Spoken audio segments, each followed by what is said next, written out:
umma tijaniya. jërëjëf honorable Mayabé Mbaye alors ni ma ko waxee yaa ngi bokk ci magi Pastef bu weesoo sa casquette député ci assemblée nationale yéen magi Pastef honorable bëggoon nañu xam ban taxawaay ngeen am ci li sénégalais yi dund jamono yi weesu peut-être ñu nekk ci ba léegi mooy li ñu tuddee crise Sonko Diomaye lan moo ciy seen taxawaay ban rôle ngeen ci am. waaw joué nañ ci un rôle xam nga da nga wax crise le mot crise sax dama ko doon dindi je parlerai de différent. ok et surtout politique.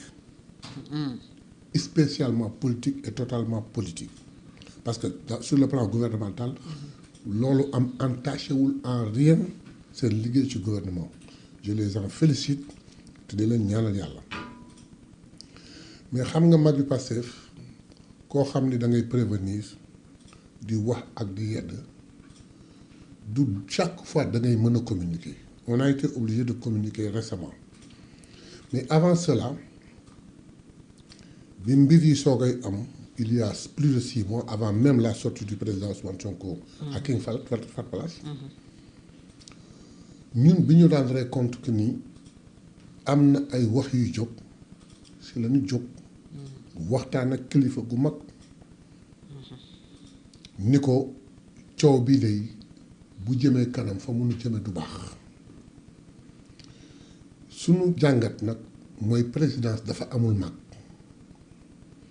primature amul mag assemblée nationale amul mag te ñetti institution yooyu bu ne assemblée nationale am nay mag mais bokkuñu ci bureau de décision comme man ak doyen àll mën nañ ko assurer waroon nañu am naatangoo yu nekk primature ak naatangoo yu nekk ki 15 jours yu ne ñuy daje di tànn di luxmoot suñu paree ba waxtaan ba dajale kenn ku ne dellu replier avec ton leader wala ton chef nga waxtaan ak moom mën na atténuer lu bare mais j'ai comme impression que ni kin ko waxal doxalu ko wala boog bu ko doxalee il n'a pas réussi mais booba doo mën communiquer mais li ñuy dox ci suuf bari na mais bi nga xamee ne mënuñ jote ci loolu lenn rek lañ jote dem ci ki nga xam ne moo ñuy yëlif muy El Malick Ndiaye ni ko nag nous revenons vers toi pour wax la ne la pour toute chose nous sommes là prêts tu peux te baser sur nous pour def loo xam ne mag war na ko mën a def ñu waxtaan ci waxtaan bu laat mu accepté ko ñu dem bi mbir yi amee ñuy programmer le 8. Terra meeting bi am na ay député yu ndaw yu ñu fekk suñu bureau ni ñu day war ngeen mun a wax lii dañ balay Terra meeting bi principalement notre objectif était de tout faire pour que Diomaye ne rate pas le Terra meeting parce que bu ko ratee rek mu jur góom on était en pleine session budgétaire c'était difficile on avait que le dimanche pour nous reposer on a dit li ñuy dox nanu seeti waajur yi ñu jàppale nu comme Ousmane waajuram sore na mën nañu ko jot téléphone mais comme kii waajuram sorewul war nañu mën a taal oto bi dem toog waxtaan ak moom def nañ ko ñu dem toog waxtaan ak moom. waajur wu góor bu président. waajuru président bi il nous a très bien reçu nous avons très bien causé parce que boobu lañ ci doon séntu mooy xam nañ ni bañ fa yeggee président dina ko yëg lan fa wax président dana ko yëg donc lu rafet kese lan fa waxante ci sunu yoonu ñibbisi ñu ni président de wóor na ma ni yëg na sunu ñëw léegi nag nous étions le dimanche et le Terra meeting était le samedi bind audience xaju fi nous allons nous reposer le lundi mais dès mardi on va essayer de voir Macbour la on va forcer la porte et aller à la présidence le président je reconnais ce jour de mardi il était le matin très tôt à qui centre Abdou Diouf il est venu et il y avait des gens qui l'attendaient mais man dama jàpp ni malgré ça un Mayabé Mbaye ak un Alla Kane ñëw ba à 20 mètres de ton bureau loo jàpp war nga mën a ñëw may leen sax 2 minutes ça suñu point de vue rek la. recevoir leen kon. son directeur de cabinet l'a envoyé un message dem seetu ko ñëw ni ñu il est vraiment désolé parce que vraiment il est chargé dafa bëgg ngeen bàyyi fi seen coordonnées comme ça ñu woo leen expression boobu ki koy wax xamu ko mais man damay si am choc parce que man le frère Bassirou Diomaye même s'il est président de la République war na ma am sama coordonnée daf commencé am. yéen a bokk parti. lu may laaj li ma ko non avant parti. ñun ñaar c'est avant le parti. dañu bokk impôt domaine. bokk lu bare. ma bëgg préciser bi avant may continuer que Diomaye lu mënti am dafa am lu ma téye ci moom lu ma jàpp ci moom muy nit ku dal nit ku am yar nit ku mën a am dégg-dégg am ambition respecter ay textes c'est le Diomaye que je connais bi mu waxee loolu ñun ñu ngi dem dans l'espoir que ni xëy na avant vendredi mën nañu am ñu gis ko mais ba ñu génnee présidence rek dañu jubal directement primature on a fait la même chose à la primature on n'a pas vu Ousmane dans les mêmes conditions mais son chef de cabinet est allé le voir pour venir nous rapporter Ousmane dit oui mais pas ici demain chez moi. Okay. Le lendemain, on est allé le voir. On a discuté de beaucoup de choses, de la situation. Nous avons gagné espoir ouverture. On a dit, on ne voit pas de problème. Donc, si on a la chance d'être reçu par le président, c'est bon. On ne communique pas. Parce que l'autre qui doit communiquer.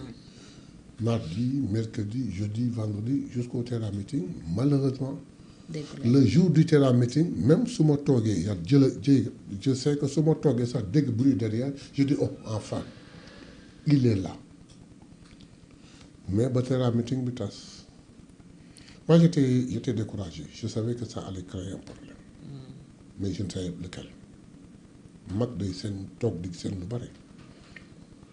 Je savais que ça allait créer un problème, mais je ne sais pas lequel. Le lendemain lundi, dimanche, le lundi, le communiqué sort. On contredit complètement ce que Ousmane avait dit. Ça a fait un choc dans le PASTEF. C'est coalition bi. Non, ça a fait un choc dans le PASTEF. waaw mooy communiqué bi soxal coalition Diomaye président bu mu dindi li Ousmane wax. teg Mimi Touré jox ko ni ko joxalal ma Diomaye président. Alors que dans la structuration de la coalition le nom de Diomaye dafa waroon sauter mu nekk apte. loolu def je crois que loolu moo figuré ça dans le rapport donc jaxasoo am na. après restructuration bi. voilà après restructuration léegi nag problème am na mais après le leader du parti s'est rendu compte que neexul ba neexul mais ñaari yoon am na. Ousmane Sonko. Diomaye jël na yoonam na nga jël suñu yoon mais ñun suñu yoon bi ñu jël du yoonu toppandoo du yoonu rivalité yoon la boo xam ni ban koy tëgg Diomaye ko tëgg en tant que secrétaire général il faut ma fàttali ko nit ñi parce que ab dañuy wax ni dañuy jël suñu yoon pour faire la massification afin d'atteindre 1 million parce que dañu bëgg contrer Diomaye président c'est une erreur. Diomaye quand il a été nommé au poste de secrétaire général ci xarañam ak waxam il n'a pas supporté que Pastef n'ait pas un fichier pour mën a xam ñaata lii la am. Il a demandé d'arrêter la vente des cartes. Il a demandé d'arrêter tout et on va recommencer à zéro. On n'a pas eu le temps. xeex bi jàppal fii demal fii demal. Maintenant ce n'est qu'après on pouvait toujours ne pas communiquer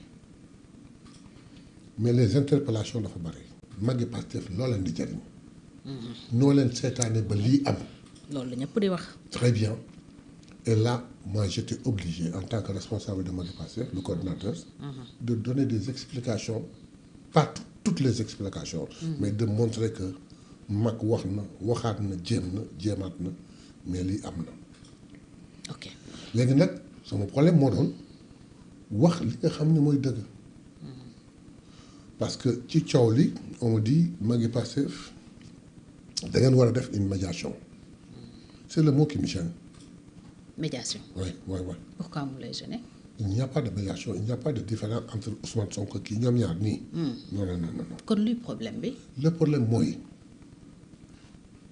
dans la globalité ensemble nous avons bâti un programme élaboré un chemin une route dans laquelle nous avons mis l'espoir du peuple notre détermination notre conviction l'espoir du peuple avec un programme très alléchant Ousmane Sonko war ko guider. mooy le projet. très bien mais à un certain moment par des entrefaits de Macky Ousmane ne pouvant plus mu geesu y avait Birame Souleye Waly Matar Sène la dame là nu mu sax sama jarbaat y avait Abass Fall mais y avait tout le monde mais c'est tombé et avec mérite sur Diomaye Diomaye war a conduire le projet nous nous rendons compte à tort ou à raison quand je dis à tort ou à raison parce que man amaguma version Diomaye que Diomaye dafa nekk di dévier un peu des principes et des choses qu'on avait tirées. lan lañ koy reprocher concrètement. jël côtoyer déglu ak gëm ñoo xam ne bu seen pexe juboon du falu ñu bëgg ko élargir séparer ko ak Ousmane seen jëfin yëpp loolu la seen waxin yëpp loolu la seen doxalin yëpp loolu la nous prévenir Ousmane wax en tête-à-tête Ousmane wax en témoin Ousmane wax avec ki ñu faral avec le conseil supérieur ñëpp dégg mu ni nag dox naa benn étape bi c'est le moment que yéen ngeen xam ne lii la. mais ba léegi sénégalais yu bëri honorable xamaguñu dëgg luy problème bi et y a des spéculations xam nga ko duma la ko yëgal. ñu bëri ñu ngi wax ne bon peut-être il était prévu li ñuy wax protocole du Cap Manuel que Diomaye jiite quelques mois bàyyi jox Sonko. problème mu candidature la. Les Sénégalais, en tout cas dans leur majorité, ne sont pas encore édifiés. C'est pas du tout ça. C'est différent. Et c'est pas du tout ça. doo xam exactement le problème on peut le toucher du doigt. Ousmane waxu leen ko. Mais si tu prends les propos de Diomaye, j'ai fait 10 ans pour élire quelqu'un, il m'a élu en 10 jours. Donc il accepte que c'est Ousmane qui l'a élu. Il l'a accepté. Il ne l'accepte plus. Ah non, il ne l'accepte plus. nangootul moom ne ñëpp ki mbokkam nee nañu Ousmane élire kenn moom moo élire yàlla mooy élire moo ko élire avec ses mérites. loolu dafa déranger Ousmane Sonko. Non, pas du tout. Ok. Pas du tout. Je veux un premier ministre très fort. Super fort. nee nañu dafay lorgner sama fauteuil il n'avait même pas encore fait 3 mois. Les gens tu sais. ci 100 jours yi la woon loolu. ci 100 jours yi léegi les gens commencent à dire que Ousmane lorgne son fauteuil. il dit bu mu ko lorgner na ko xool parce que moom laa ko gën a yéene. te dinaa continuer def lépp pour mu toog fi. très bien ñu ko nit dawal mais nous nous rendons compte que wax yooyu taxawatul. lan moo ko wane. nekkatul ci yoonam. lan moo wane ne nekkatu ci. bien il y a 2 faits yoo xam ne c'est les faits majeurs de la promesse la première xeex bi ñuy xeex yépp li may nit ñi ñu ñëw gëm ñu ànd ak ñun te jàpp ci mooy dañu wax askan mi ni leen seen alal ku ci lekk sax 15 te moomu ko dina ko yàbbi. reddition des comptes. jërëjëf ça tarde personne ne comprend jàppal kii bàyyil kii mais c'est le président de la République il doit pouvoir lancer des mécanismes pour lesquels on fait une réduction juste des comptes. mais justice xam nga ne am na fu muy yegg dafa am moom boppam. très bien le temps de la justice n'est pas le temps des réformer politiques. la justice c'est des prérogatives la bokk mettre les hommes qu'il faut à la place qu'il faut. assises yi ngeen njëkk a def loolu ngeen ci Très bien génne. mais ça tarde ça fait 2 ans déjà qu'on attend ce n'est pas nous qui attendons. mais yéen def ngeen fi remaniement de Non, la attends, ce n'est pas magistrature. nous qui attendons, c'est le peuple qui a fait une marche pour réclamer. Pour wax loolu. Ensuite, dans le parcours pour arriver au pouvoir, mais ay xale dañu sacrifié wu. ñii dee ñii làgg ñii lafañ. Mais aujourd'hui, après 2 ans, il devait y avoir une procédure pour marcher pour dem vers une justice. pourtant nee nañu justice a ngi ci de. Mais si justice nekkee qui peut me dire un seul acte bu mën a wane ni justice mi ngi ci. ah honorable xam nga ne yenn saa yi instruction dinay am te nit ñi duñ ko yëg. amul dossier bu fi am fii Sénégal. amul en instruction te nit ñi xam ñu lan la ndegam bu la juge bi dégloo sax PV bi génn ci mbedd bi. mais pour la magistrature yéen bi ngeen ñëwee gis nañu ne ñi fi nekkoon dañ leen a jël ñii ñu yóbbu leen Tamba wuti leen. non ça c'était quelques yu ñu jël rek un yóbbu grand remaniement. mais non il s'agit pas simplement ngay sempi ay nit il est bon de mettre les hommes qu'il faut à la place qu'il faut mais am na benn façon benn mafio bu nekk dans la justice boo xam ne dañ ko war a rey. ah oui ah oui ah oui. à quel niveau la nekk loolu. Ah, mais à tous les niveaux de la magistrature. Mais est-ce que les magistrats ne sont pas sortis, ñoom par cette association, pour demander qu'ils ont besoin d'être indépendants? oui C'est les magistrats qui l'ont dit. Mais lan moo leen tey nekk indépendant? Parce que certains dafa am benn mafieuse bu nekk ci biir. Et puis xam nga ce qui est dommage, c'est que yow li ngay xam beaucoup d'anciens, mais surtout les nouveaux dafa am nu ñu mel nii. Mais malheureusement nag qu'on le dise ou non partout à la police gendarmerie impôt il y a des brebis galeuses. c'est partout loolu dans. brebis galeuses voilà léegi loolu mooy problème bi il faudrait que ñu départ dem sur la réduction de. lan la président Bassirou Diomaye Faye waroon def ci justice lu mu deful. changer des hommes. changer ñan par exemple parce que changement am na. mais dans toute la justice mettre en toutes les structures les hommes qu'il faut. Oh écoutez justice bi fi nekkoon ña fa nekkoon daan def lu leen neex.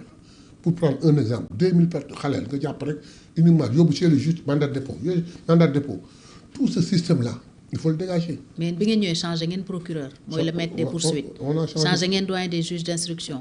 mais ça n'a pas marché. ah mais ñi fi nekk yéen a leen tànn taxul ñu sentir en rien mais vous avez dit que il se pourrait que ñu nekk ci oui mais ñun on n'a pas senti une seule chose bu ko ne ñu ngi ci. kon yow nangu woon ne le temps de la justice n'est pas le temps des politiques nangu loolu. très bien une bonne parce que question. yéen a ngi ci temps politique. mais dañu doon wax ne la justice en son temps. Une très bonne question. oui Je vous réponds par les propos que j'apprends au président de la République, qui a dit dans sa sortie devant les juges, il faudrait que la justice marche au rythme du peuple. Oui, il faut que le temps de la peuple justice bi. soit le temps du peuple, Oui. parce qu'il rend justice au nom du peuple. C'est le président qui l'a dit. mu ne peuple bi sax dafa am droit wu def pression. Alors- ci justice ñu bëri reproché woon ko loolu parce que la justice quand même warul subir Xam une nga, quelconque pression. il y a eu 3 étapes. La première étape, c'est vient des députés qui, devant le ministre de la Justice, lui ont mis la pression entre guillemets. Il dit je n'accepterai jamais qu'on me pousse à mettre la pression sur les juges. Je ne le ferai pas. des juges du siège. D'ailleurs, je remarque qu'ils font un excellent travail. ba nit ñi wax ni mu tontoo député yi neexul. Mais à la sortie des procureurs, je vous rappelle la fameuse sortie là où ils ont dit les gens se sont rendus compte qu'ils n'ont pas communiqué mais ils faisaient un excellent travail. Mu calme. Le président Ousmane Sonko ñu wax ko ni ko le peuple dafay def une pression sur la justice. Il dit le peuple il fait une pression sur les députés ñu ngi def une pression sur le président de la République sur le premier ministre mais lan moo leen di tey ñu def une pression sur la justice c'est normal. Le président de la République en troisième lieu sort pour dire que la justice devrait marcher au pas du peuple parce que justice elle a dit pour le peuple te peuple bi dafa war a mettre pression. dafa war a gis boppam ci li justice bi. Très bien et c'est cette pression là moom la nit ñi bëgg bon il est venu il a fait les assises de la justice mais diggante boobu ak léegi le rapport est donné et tout on attend de bonnes décisions parce que ñun dañu jàpp que ce mandat c'est un mandat de Pastef. Dans les promesses il y a ces deux facteurs réduction des comptes et justice si à la fin de ce mandat amul benn acte de réduction de compte total amul benn acte boo xam ne wane na ni on a commencé à faire justice je crois qu'on serait passé à côté. Mais pourtant reddition des comptes am na d'anciens ministres ont été inculpés mis en prison certes ñu bëri ci ñoom am nañu